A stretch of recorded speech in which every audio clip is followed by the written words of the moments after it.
YouTube, TikTok ऐं Instagram मां कमाई कंदड़ थी वञनि होशियार। हाणे उन्हनि खे टैक्स जे दायरे में आंदो पियो वञे। FBI हिकु नओं मसूदो जारी कयो आहे, जंहिं में सोशल मीडिया मां कमाई कंदड़नि ते टैक्स लॻाइण जो तरीक़ो तजवीज़ कयो वियो आहे। ही मसूदो छा आहे, तजवीज़ पेश करे थो ऐं केरु इन जी जकड़ में ईंदा। अचो त इन जो जाइज़ो वठूं था।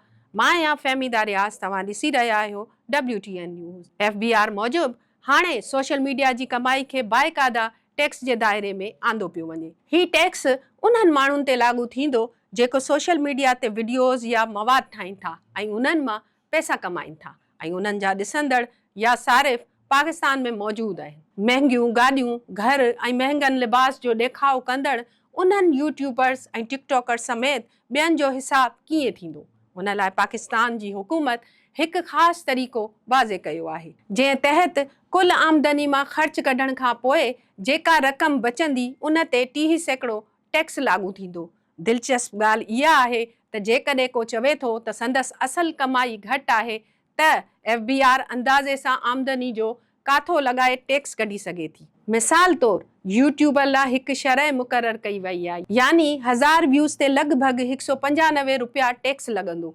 हाणे सवाल इहो बि पैदा थिए थो त केतिरा फॉलोवर्स या व्यूज़ ते टैक्स लॻंदो। जेकॾहिं कंहिंजा साल में 50,000 खां वधीक सार्फ हुजनि या 3 महीननि में 12,000 खां वधीक आहिनि त उहो हिन कानून जी ज़िमरे में अची सघे थो।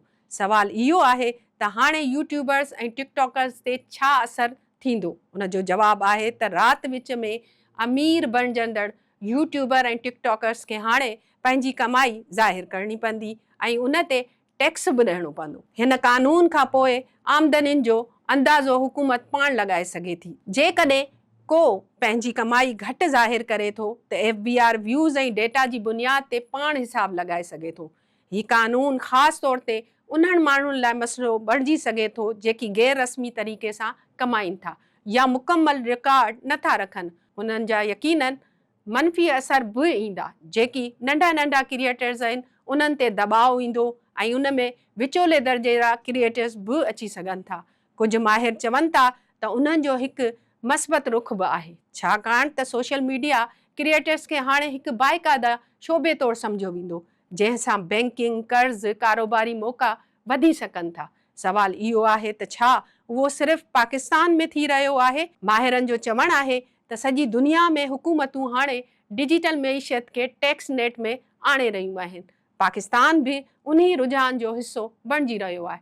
ख़ुशख़बरी इहा आहे त अञा ही मसूदो आहे, अवाम ऐं माहिर पंहिंजी राय ॾेई सघनि था ऐं FBI उन में तब्दीली बि करे सघे थो।